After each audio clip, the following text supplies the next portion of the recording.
ஓசூர் பூங்காவில் திருமணமாகாதவர்களுக்கு அனுமதி இல்லை என்கின்ற அறிவிப்பு சர்ச்சையை ஏற்படுத்திய நிலையில் எதிர்ப்புக்கு மத்தியில் நீக்கப்பட்டுள்ளது.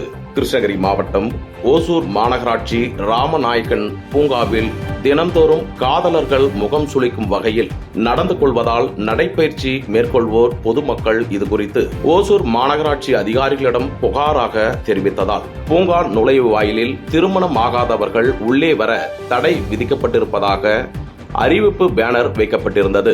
சிறுவர்கள், இளைஞர்கள் என திருமணம் ஆகாதவர்கள் பலர் உள்ளே நுழையக்கூடாது, திருமணம் ஆனதை எப்படி உறுதி செய்கிறார்கள் என பலரின் எதிர்ப்பு கிளம்பி சர்ச்சையை கிளப்பியதால் மாநகராட்சியினர் வைத்த அறிவிப்பு பேனரை எதிர்ப்புக்கு பிறகு அகற்றியுள்ளனர்.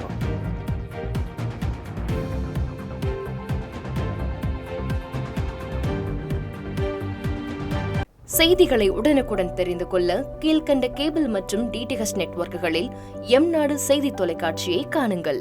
பாதகம் செய்பவரை கண்டால் நாம் பயம் கொள்ளலாகாது பாப்பா. மோதி மிதித்துவிடு பாப்பா, அவர் முகத்தில் உமிழ்ந்துவிடு பாப்பா.